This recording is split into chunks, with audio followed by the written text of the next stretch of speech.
Well, good morning, everyone. We have all this new technology. I have a wireless mic. If you don't know me, I hate podiums. So every time I went through this speech, it kind of got a little bit longer. So I apologize if we're right at 9 o'clock or a couple minutes after. I also want to thank the Twinsburg Chamber. I want to thank Megan Eberhardt, Allison Chance, and the board just for helping organize this event. I want to thank Tim, or should I say Mr. Edgington. So. But he's been a great sponsor for this for a number of years, and I just want to thank him for doing that. So, each year I try to start this with something that was interesting, maybe a little bit funny that went on in the city that involved me personally. We look for it, start in January, and we try to save it for this event. And so last year was pretty much right after I gave this speech. Someone called, and it was a resident, and said, "Hey, I'm new to Twinsburg." It was an older person. "I'm new to Twinsburg. I'm starting to search on the internet about Twinsburg. I pulled up Wikipedia, and it had all this information. It was kind of cool, and it had a list of all the mayors. And I just want to know, what does Big Bear mean?" So somehow someone went into Wikipedia and nicknamed me Big Bear. I don't know if it's good or bad. I haven't figured it out yet. I might just roll with it. And I had Mark remove it, but if you guys like it, we could go put it back in there. But anyway, I thought that was kind of funny, and we thought we'd start with that. These are topics I'm going to try to run through. I have no notes, so I'm just going to talk. I love the city, and I love the things we're going to be talking about today, so apologize if I keep going. But economic development. We've got new businesses that consistently come to town. We have a great place to operate a business. We're between Cleveland and Akron. We have close to the highway, we're close to rail. These are some small, mid-sized businesses that came to town recently. We've highlighted the Cornerstone project over the last couple of years. It continues to flourish. There's rumors there's another large company coming there. They're going to be splitting some lots and doing more development there, and it may be completely filled out by the end of the next year or so. So we're excited about that. Will it ever replace what we had with Chrysler economically? No, but I tell you what, it's a great change from where we thought it would be, 5 years ago. We had more than $3 million in construction that was incurred to our existing businesses. So one of our challenges is always trying to find space for our existing businesses to expand or to relocate if they need more space. So one of the things that's really challenging is, we're about 97% occupied in our industrial district. Other cities would look at that and say that's great. However, when you have such a desirable community to come and set up businesses and operate, it's challenged to try to find space for those businesses to come. So we're kind of landlocked with some of our residential developments, and we're getting kind of landlocked with our commercial district also. We talk about redevelopment, and we always look at our downtown area on a smaller scale. And this year I always show the board members, and I show them just kind of in a linear order. This year I kind of wanted to show how the board is made up. And so if you look at how the CIC board is represented, we have 4 people from the city that are on this board. We've got the school represented there with Ms. Powers, and then we've got the business district and residents. So you can see this is a statute-driven entity that is not controlled by the city. It's specifically designed so that there's more votes outside of the business, outside of the city members, so that the city cannot have control of it. It's an arm of the city, but I just wanted to share this with you. I'm not sure if everyone understood that in the past. But again, the CIC is currently meeting with developers. If you're all aware, the old school is being cleared. That has sparked some interest, along with the economy of possibly getting some kind of project moving forward in our downtown area. So we're all real excited about that. Our building department, last year we had about 1,400 permits and over $25 million in new construction. And so usually I kind of show the revenue we made from our permits, but this year I thought it was important to show really what was the scale of the construction that went on in Twinsburg. And this is both residential, and commercial. There was 2,800 inspections done. So our building department stays very busy. Residential developments. Everyone wants to know what's going on. Corbett's Farm is pretty much built out. Fox Hollow is pretty much built out. Boulder Brook is pretty much built out. And then we have 2 small coming in. We've got an extension into Boulder Brook, which is core reserve. All right, and then we've got Shepherd's Preserve, which is going to be at the end of Lake Plata onto Shepherd Road. So these are a couple new developments, I think about 20 in Shepherd's and about 40-something homes in Core Reserve. So these are new developments coming to Twinsburg. But again, the market, the residential market, I know we have Joanne here, it is extremely healthy in Twinsburg. I mean, if a house stays on the market 30 days, that's probably a long time in Twinsburg. So there's still a desirable place to live and raise a family. Engineering department. It seems like I'm moving fast, but it'll slow down, I promise. These are, Route 91 project. We're through the first phase. We've got everything up and operational, and this was from Glenwood to Post Road. We've got the roundabout installed. It's doing everything it's supposed to. Accidents have been a little high. So we're looking at some modifications that we can do to that and then take that into the second roundabout. So phase 2 is already underway. We've already acquired the right of way. We're going to be doing some utility relocations here in the next year or so. And so this project should be kind of in full force by the spring of 19. Last year we did Crestwood Drive. So this was a sanitary and water line. And then our road program. And these are just interior streets that we're redoing constantly. So we budget about $1.5 million every year to do that. And then the bids usually come in anywhere between 1.2 and 1.5. For 2018, these are some of the projects that we have going on in 2018. Storm sewer and culvert replacement, sanitary and storm on Joanne and Lila Place. We always do a citywide tree planting program, and a lot of people don't realize that. Some do that have lost a tree in their tree lines because they contact us and let us know.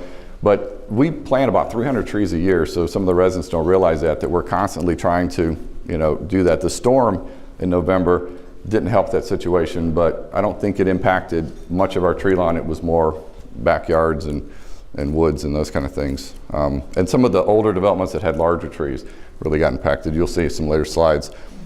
We have a citywide sidewalk program. We actually have a couple of different sidewalk programs that I'll talk about. One is where we're bringing in a contractor for those areas that maybe sewer lines have collapsed or tree roots have messed up, but we try to bring in a contractor to replace those. And then, of course, our road strapping program. Amy's part is always boring, I'm sorry. Finance department. And there's no other way but to put up slides. I try to make it as simple as possible, and Karen did a good job designing these. But that's one of the biggest things, that everything that we do in the city, the root of it is our finances. In 2017, we had about $13 million in reserves in our general fund. At the end of the year, we were a little over $10 million. Council and myself have kind of set a goal. From 16 to 17, we took a decrease in our budget. It was a small decrease. And then from 17 to 18, our general fund has about a 10% decrease. So we're trying to get real aggressive in how we spend money to kind of, you'll see that our revenue is kind of going up a little bit, and if we can get our expenses under control, we really want to try to get things balanced. And that $10 million number is something that we kind of watch and would like to keep in our general fund reserves. This is how we spend our money. A large part of it goes to our safety force, public works. And if you look, there's also healthcare is a big number. That's 11% of our budget. But it's interesting to know how we spend our money, and a lot of it is personnel. Probably 60% of our budget is personnel. So that's the challenging part, is when you talk about giving cost of living increases to employees, but then trying to decrease the budget. So the only way to do it is on the operations side or the capital side. So that's one of the things we've been focused on. Just a history of our general fund balances. If you look back in 2007, we were at $6 million. We went down to 2003, 2009. And then when the 0.25% was passed and the residents ended up agreeing to allow that to increase, the legislation automatically put that back on the ballot. So we kind of had this perfect storm where we were increasing our reserves by about $5 million a year. And then in 2014, when that happened, we had $26 million in reserves, residents, and there really wasn't any, promotion one way or the other from the city in terms of whether we should keep it or whether we should not keep it, and it ended up getting repealed. And if you can see, that started having a significant impact on our overall reserves. Because through all that whole time, it's challenging to, we wanted to give as much as we could in cost of living increases to our employees while we're building $5 million worth of reserve. But there's no going backwards. So, our employee base is the tenure is about 15 years, and we'll see that in a minute. But you can see how it's kind of settled down, and what we're trying to do is trying to stabilize it around that $10 million range. This was our revenue, our income tax revenue, which is the main source of our revenue. We were up 8% last year, which again was a second year of an increase. We're hoping to see another increase. We're up this year, first month, but there's a lot of the year left to watch and see where it goes. This kind of shows you the pattern of where our revenue went. So if you look after 2009, we crept all the way up to 25 million, and then the 0.25% was repealed in 14, and you can see the drop. Okay, and that's the straight impact of that 0.25% being repealed. We're starting to creep back up. Cornerstone has helped that. There was a lot of things that happened in 2014 and 15, and so we're still seeing some positive impacts from some of the development we've had in town. This is a list of the departments and the capital projects that we do. Last year was around $7 million, actually closer to $8 million. And so one of the things when we look at our general fund, you know, we have enough revenue to maintain our operations. What ends up pulling money out of the general fund and having us going to our reserves are our capital projects and then our subsidies to our enterprise funds. So enterprise funds are our golf course, our wastewater treatment plant, and our fitness center. This gives you an overall picture. So it's not just the general fund that has revenue. This gives you an overall picture where the city's at in our total reserves, what we're expecting. Now, we usually spend about 85% of our budget. Our budget was really aggressive for 2018. If we can maintain that 85%, I'm hoping that 2.5 million will just be flat. And then we'll have a great baseline to go into 19. All right, so I've got to talk about someone that has been a real important part of our finance department. I want everyone here to try to pick the real Karen House. This was actually taken in 1 week. So I just caught her every day coming in. But now Karen has decided to, and it's funny, we've been celebrating someone who quit her job and is going to another municipality for like 3 weeks now. But and that's what she did. She quit her job. She's going to another municipality. But she's going back to her hometown. She's friends with the mayor. She's been trying to help out Warrensville Heights for a while now. And finally, they've recruited her to come home and really help that community. So this is kind of a bittersweet situation. She's been tremendous help to me over the last couple of years, and I know she's tremendously loved and is going to be missed. And we're fortunate we've found her replacement. So Sarah's here today. So you could raise your hand, Sarah. Let everybody see Sarah. She hasn't started yet, so she's not quite sure what she's getting into, but welcome her, so maybe she'll stay. It'll be good. But anyway, this was, I just wanted to share some of the funner moments with Karen here. I could just keep talking and leave this up here.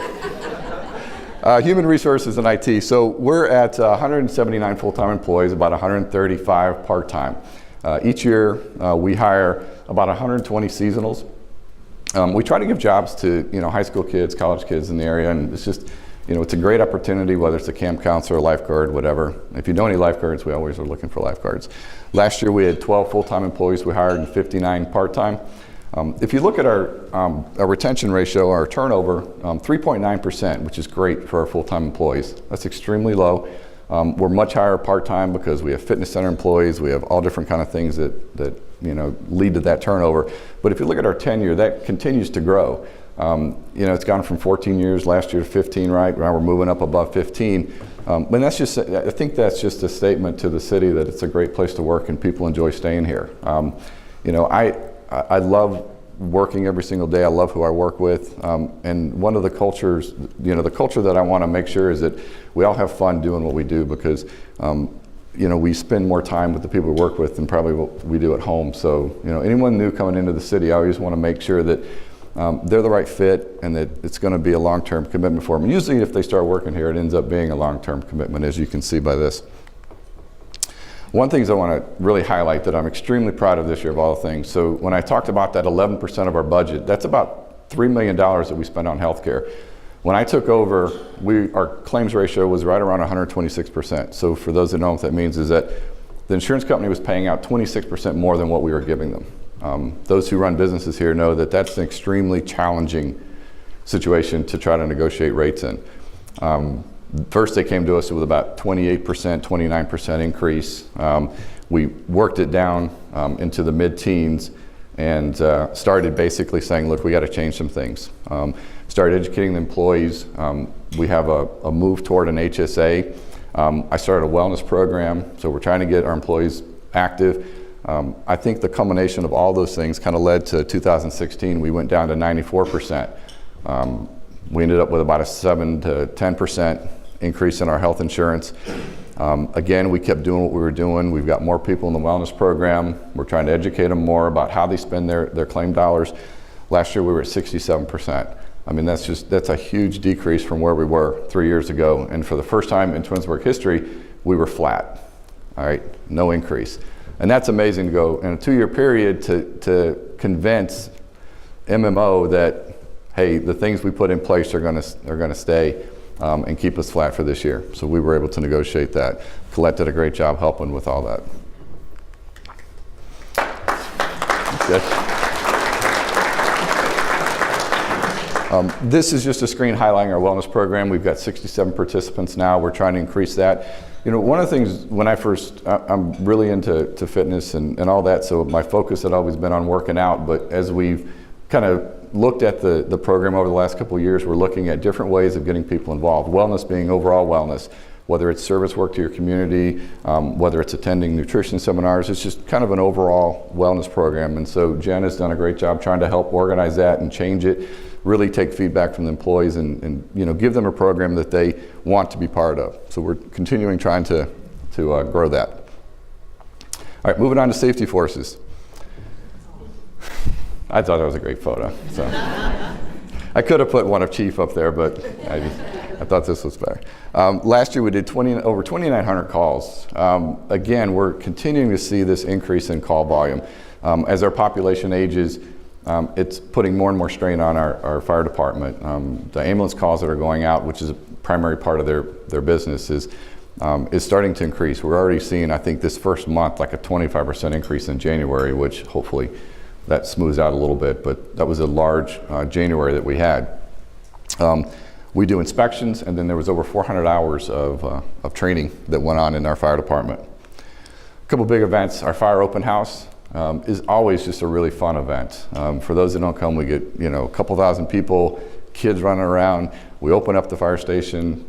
They can come in and they can touch and they can get in trucks and see the equipment and get personal with our fire department. I mean, it's a great event. So some of the top one picture is a kid using some of the actual training equipment that our firemen use, so they can do things now in a simulated fashion at our station.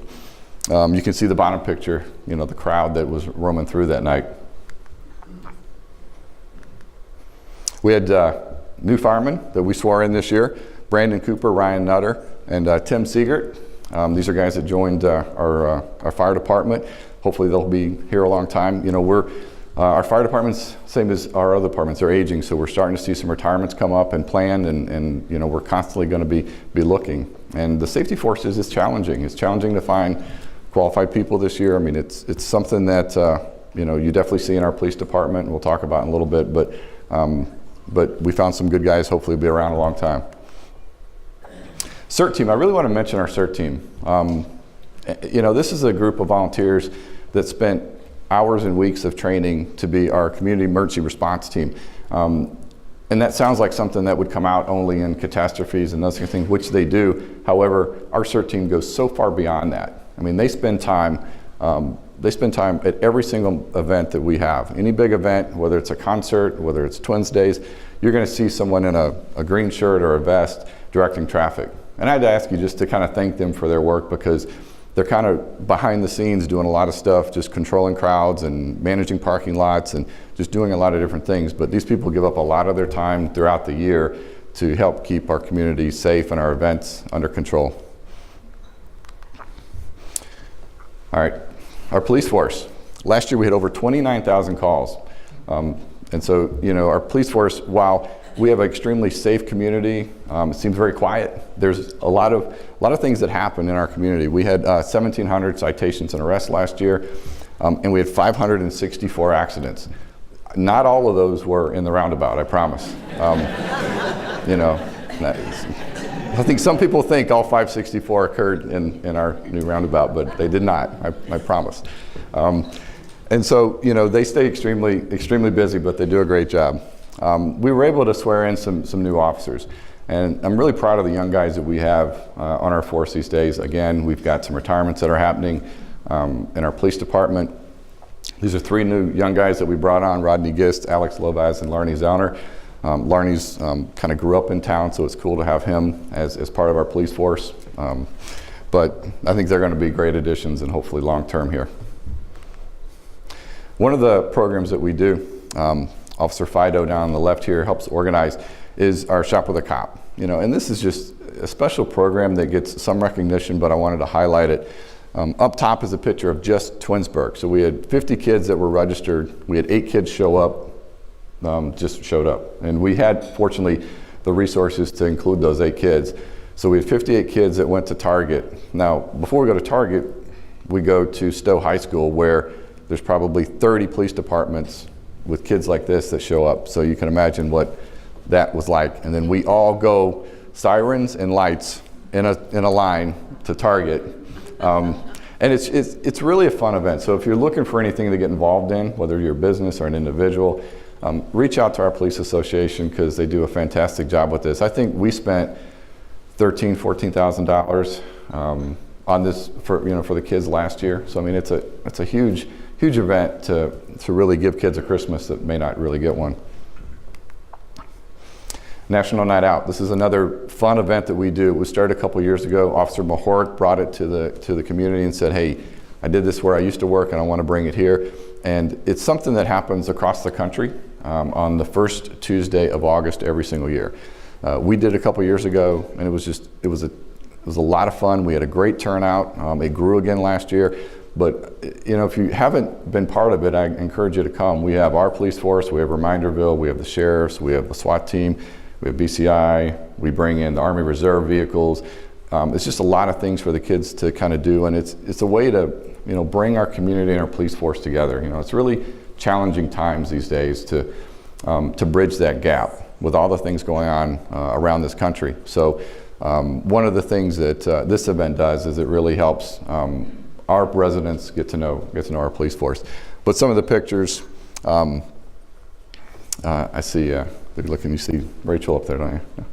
So some of the pictures of that event, you know, down below, a couple years ago, so as I push physical fitness around the employee base, I challenge our safety forces to get back to that basic physical agility they needed to when they started the job.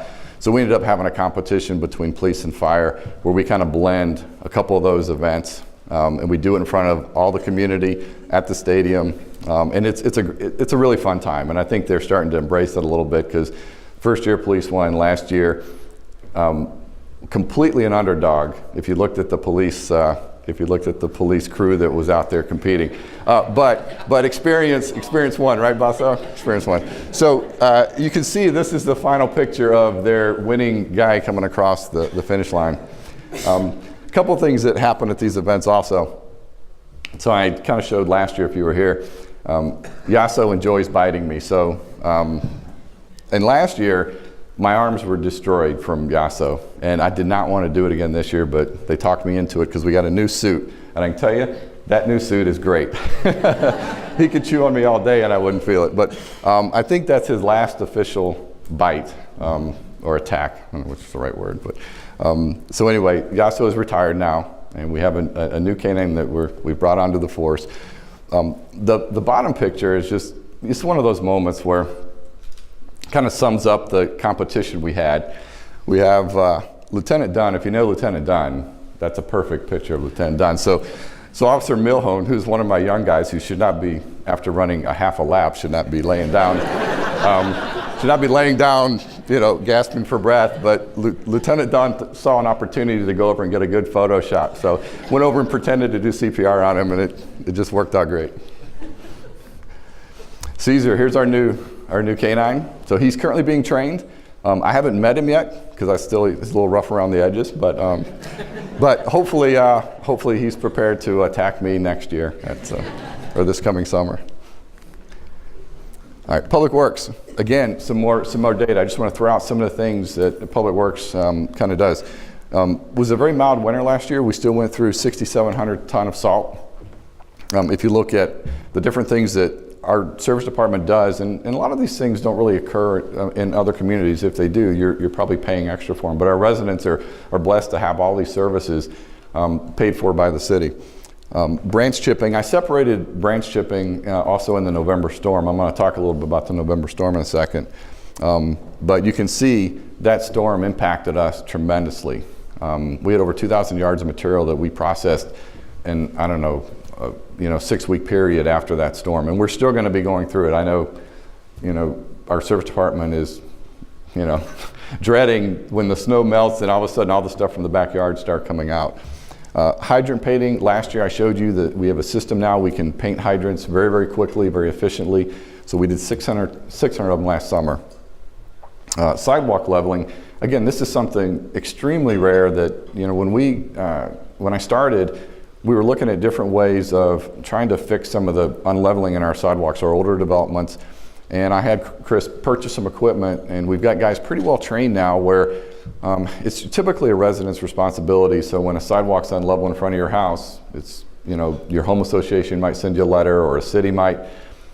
We just kind of took it upon ourselves. Look, we'll buy the equipment, we'll go do it. We're having more kids wrecking on bikes, we're having people trip and hurt themselves. So we work our way through as much as we can our community. We drill the holes, we pump in the concrete, and we try to level. And we even done some aprons, I think, in the past year because a contractor in a development years ago didn't put in aprons right, and we ended up going and fixing those for the residents. So special thing that we do in town here. The storm, the font didn't mean to look that kind of bloody, but it just kind of fit. No one was injured during the storm except for property. And you can see this particular house, that's the actual girth of the tree that was sitting like 10 feet from this house. Unfortunately, it fell the other way, or that house would not be there. You can see this was after clearing up on the far right-hand side. This was 91, and I mean, that was just a devastating storm. I mean, it impacted tremendously. A lot of the trees, a lot of the homes. If you look down here on the left, if you can see this, we had probably 8 or 10 power line poles that just literally got laid down onto Liberty Road. And that's really what shut our power out. We were out of power for 3 days. So for those of you who don't live in Twinsburg, I'm not sure how you were impacted, but we had no power for 3 days. And the thing I gotta say is that I'm just extremely proud of our community, both our residents, our safety forces, our service department. I mean, everyone, we had an all call in and everyone came. I went out of my house that night about 30 minutes after it happened. I ended up directing traffic and just seeing people just frantic. But you know what, 30 minutes after I went out, we had streets shut down, we had people mobilized at intersections, we had our service department out with chainsaws trying to clear streets. So this community really came together during that time, and it really, we set up movie night for kids at our fitness center. We had vendors that donated projectors and screens and all that kind of stuff. So it was just, it was really a special time to really say, there's a bigger picture to all this than just, what we do on a day-to-day basis. But again, the cleanup is still going on. I wanted to put up a couple of the pictures because that's what you're going to see this spring. Is you're going to see leaf pickup because there's still some leaves out there. If you live in Twinsburg and you have leaves, I apologize, but we're going to get to them, I promise. I had guys come in on a Friday. It was actually a holiday for them, and we mobilized 4 crews, and I said, look, if you're going to come in, I'll come work with you. So that's actually me in the red sweatshirt dragging a branch into that chipper, and they made me a special helmet. I thought it was kind of cool. Not sure when I'll wear it again because I exercise a lot, but doing an 8-hour straight of branch chipping, I was done. These guys work really hard. So if you see them out working this summer, take them a Gatorade or something. They'll appreciate it. Parks and Rec. So I'm going to highlight a bunch of fun things. I mean, our Parks and Rec department does a great job. Derek and his crew just, it's amazing how busy they are. Our concert series is something that we put on every year. It's become more and more successful. We've got great sponsors that are here today that help this go on. But you can see some of the events that we do. I wanted to show the bottom one because we dealt with rain more than than we ever have, I think, this year. It always happens, it's an outdoor event, but that particular concert, we got 3 inches of rain in like 2 hours, so it still went on, and you can see people were still there enjoying it. But if you haven't been to our concerts, I encourage you to come because they're a lot of fun. Luminosity, another big event that we do, where we basically light up City Hall. We march a couple thousand people down, we close Ravenna Road, and then we light up the square. This year was kind of neat because we ended up handing out these wands, glow wands, I'm not sure what you want to call them, and they were numbered to kids that brought in toys to donate. So we tried to connect it to the residents and try to share with kids that, you know, this is about others also. And so a lot of toys, we had a truckload of toys that were donated to a charity, and each of the kid got a wand that was numbered, and then we called out a number, and that kid got to come up and either light City Hall or light the square. So it was a fun addition to our luminosity for this year. Our senior center, I always want to highlight our senior center. This was a new van we bought, so for those who don't know, we actually can help our seniors get to shopping, to doctor's appointments, so those kind of things. We have 2 vehicles now, actually probably have more than 2, we have some smaller ones too, but we have 2 vans where we can carry them to different events. I mean, our senior center has probably 500 members, and they party more than anybody in town. So they're our wildest bunch that we have, but they're a lot of fun. You can see down, this is their annual picnic, and we got a full house there. We set up a tent at Liberty and have a cookout. And this was a neat event that we had this year, a veteran penning ceremony, and we brought our seniors in and recognized the ones that had served our country. And it was just a special day for them and a special celebration of their sacrifices that they made, and just really enjoyed attending that event. This was something that I wanted to showcase this. So we had Meals on Wheels in Twinsburg. They provided a lunch every day to seniors, to low-income seniors. There's probably 15 to 20 that really relied and depended on these meals. Well, they pulled out of Twinsburg, and Laura and Derek came to me and said, you know, we'd like to keep this program going, and I didn't blink an eye and said, okay, let's just fund it till we find another option. So we still feed 15 to 20 seniors a day. We have volunteers that come in and serve and help with the food. We have a local vendor that helps provide the food. But this is a program we're going to continue as long as we need to. We're looking at different ways of getting it funded and different partnerships, but I just wanted to highlight that because these are our seniors, and our department kind of going above and beyond to make sure that, you know, we take care of those that need it. Fitness Center Water Park, last couple of years we've spent several $100,000 on a new gym floor. You know, the fitness center itself is a 20-year-old building. We're starting to see it age. We're starting to replace some things. There's a lot of work that's going to have to be done to our pool in the next few years. We've redone some locker rooms, as you can see down in the bottom right-hand corner. They look great. They're much more functional. Hopefully in 19 we'll be able to do the other side. We've done one half of them. But again, these are just things that are amenities and adds to that, I think, quality of life in Twinsburg. I mean, there's a lot of communities that don't have these kind of facilities. You know, I get calls from councilmen in Aurora and in Streetsboro and those kind of things. And it's just, you know, we're very lucky to have these kind of facilities for our residents. Special events. This year was our bicentennial. So the township, Reminderville, and the city celebrated its 200th year. And every event that occurred kind of had a bicentennial touch to it. So we tried to incorporate as much as we could into every event throughout the season. And this was, and then we had a big picnic for all the residents. Again, it was one of those days that we got, I don't know, 2 or 3 inches of rain. I got pictures of a river flowing through this picnic area. So this is taken later in the day when the sun actually came out. But it ended up being a great event. We had a big turnout. We were able to serve thousands of hot dogs to the residents. And but we had a mural where everyone could come up and contribute to. But it was a really fun day, and it was a great way to celebrate the bicentennial. We had a professional book prepared with kind of the history of Twinsburg and a lot of special events. The website's still up. It's Twinsburg 200 if you want to check it out, but that took up a lot of last year. Market on the Square, which has now rebranded itself to Wild Roots. We always try to get events in our square. We want to bring residents into our downtown area to enjoy themselves. And so Jackie Thompson, who grew up in Twinsburg, started the Hudson Flea we started having conversations with her and said, let's try to do it in Twinsburg, and it ended up being a huge success. We ended up getting thousands of people. She's got great vendors. It just really creates some great activity in our downtown area, and because of all the traffic, it really showcases Twinsburg. And we've got 4 events lined up this year. June 9th is the first one, and I believe we're going to combine it with the Taste of Twinsburg that didn't happen last year. So it's going to be a really big event, so mark your calendars for that. Twins Days, I always have to have a slide on Twins Days. Kind of takes over our town first weekend of August. We get 2,000 plus twins from all around the world coming.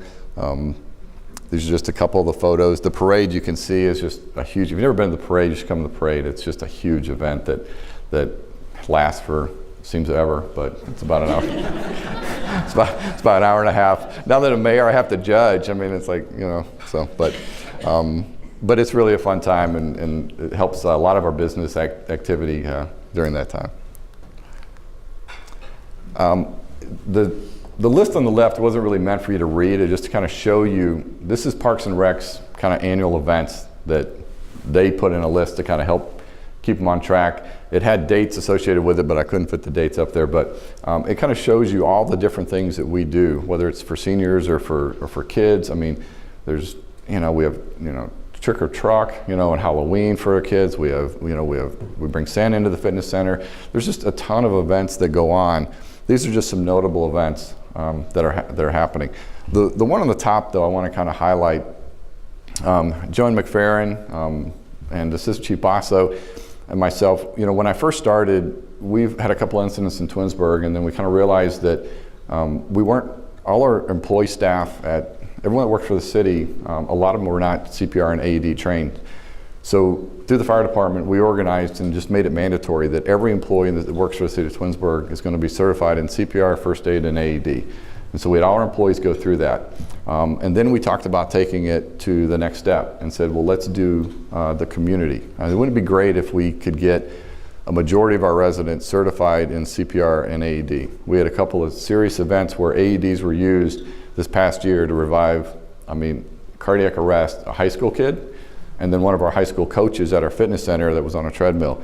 And we had a lifeguard that was certified that came over and actually used AED and saved his life. So this was a real important goal for me to try to get as many residents as we can certified in CPR and AED. I think we ought to bring it into I know the schools have got all their staff. I'd love to see our sports teams for our high school. I think that should be a requirement before they start every season, because the one kid that we saved, had he been running, a quarter mile away from where he was, we're not sure really what would have happened. And if he didn't have a friend next to him that could have helped him, he could have lost his life. So that's one of the things that I'd like to try to push in conjunction with the school system and see what we can do to help them do that. But again, we're going to offer a citywide CPR training on February 24th at St. Cosmas and Damien. So please sign up for that and come out. And you don't have to be a resident if you don't live in Twinsburg and you want to come to this, just let us know. All right, this is what everyone's been waiting to kind of hear about. So our Glen Eagles Golf Course is a facility that we've owned for 20 plus years. We've been operating out of a temporary structure that whole time for our clubhouse. Day to day, we're not sure if the bathrooms are going to work. Makes business a little iffy. But one of the things that been talked about is doing a new clubhouse for probably the past 15 years. And the scale of that has kind of changed, but it's kind of been all the same plan. Let's try to do a banquet center, a restaurant, those kind of things. And so finally, we've just said, look, we need to do it, and we've started this process. Now, there's a team put together that has really looked at making sure that this is going the right way. We have an executive chef, Jim. Jim's here. We stole Abby from the chamber, who's going to run our banquet operations. I know she's here. We've got Seth Roden, who's former councilman, who's got 25 years in the hospitality industry. He's been helping us. We have Frank Wazinski's, who's been doing the marketing end of it. But we've got this great team that kind of helped rebrand and is starting to push how we're going to take this to the residents. So you can't really see the logo in there, but there is a logo behind there. You just can't really see it. You can kind of see it up top now. So we've completely revamped our website. So this is the new cover page for our website. What I found was our website, to me, was very outdated. And I started looking at some of the photos of the holes, and I'm like, I don't know where that is. I play golf all the time here, and realized it was courses that wasn't our course. So these are actual pictures. These are actual pictures of our course. So it's a simple change, but it's an important one. So we started revamping this, and we got a guy involved that just is that's his specialty, to do this kind of work, and he's really helped us work through it. These are some of the things from a marketing standpoint that we're doing. Again, we have the website. If you look down, that's another page of the website, and then the brochure on the left is a brochure for weddings. Abby has been going to, she's been to one wedding show, she's got another one she's going to, and it's one thing to have someone say, okay, I'd like more information, but we had a computer set up where they actually had to put in all their information if they wanted to know more about our venue, and I think she had 78 people sign up. So I know we've already booked a couple of weddings. We have 14 plus events booked already for a facility that hasn't even opened. Again, this is another page of that brochure. This is what her booth space looks like when she's at a wedding show. We were able to help design it and make it appealing to those that are looking for wedding venues. Here's the facility itself. And so we're starting to kind of get a sense of what it's going to feel like. The inside's they're starting to do all the framing on the inside. We're hoping drywall soon. We're hoping to get a roof on it. If you can see, there's, this huge back patio is going to just be great space. Whether you're coming in off of the golf course, whether you're at a big event at the banquet center, or if you're just out with dinner with your family, sitting back, looking over that, this right here. This is going to be your view from that back porch. That tree is going to probably be removed maybe. And you'll have a full vision of that hole in that lake. So it's just, I think it's going to be, the residents at this point probably don't even realize how beautiful of a place this is going to be. It's something that they're really going to be proud of when they go and they take their friends there. This is a computer image of what the banquet center is going to look like. So if you can see, it's all glass looking out over that lake and that green. The restaurant, this is probably a kind of what I call sterile version of what the restaurant looked like. We've brought someone in who's, we're doing some different light fixtures. If you can see, it's hard in the back, but there's a long bar and these two tables. We actually found wood from the Chrysler plant. So the wood, the thick hickory that was on the floor of the Chrysler plant, we found the company that bought all that, and we're having to make our bar and some community tables in there. We've got a guy from Jaga County. We were able to get him some artifacts from the old school, some end caps from the auditorium. He's making some community benches, some of the old slate from the chalkboards. We're going to have tables made. So it's going to have some cool history in the restaurant that's going to kind of pull different parts of Twinsburg. And really, I think, be a special, we need more restaurants in Twinsburg, and this is hopefully going to be one that people enjoy going to. We haven't announced the name yet. We've been, the team of people has spent a lot of time going back and forth in a whole bunch of different directions on, what the name should be, how can we connect it to Twinsburg? Should we use some of the history? And so finally, this is what they came up with. So this gives you a little idea of what some of the marketing pieces are going to be. In the next few months, you're going to start seeing things roll out on social media. We're going to be developing signs, doing a lot of different things. So this is going to be the restaurant here. I want to just mention City Council. We have members here today. I want to thank them for coming. But for me, City Council is a partner that I have in how we operate this city, and it's so important that we have a good relationship. And it's been the last 2 years has been great working with our council. We don't always agree on everything, and there's different things that we have different views on. But really, that's kind of what makes the system work. And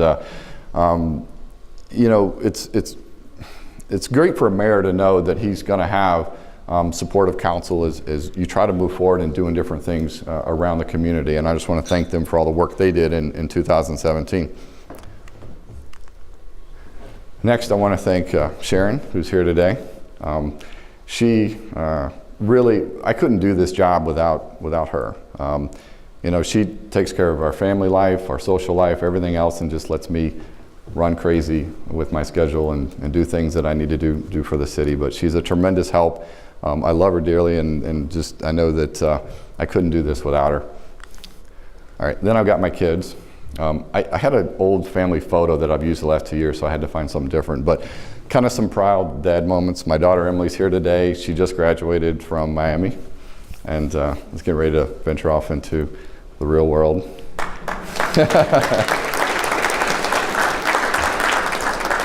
My son Andrew, who graduated valedictorian last year, is at Ohio State, is doing really well.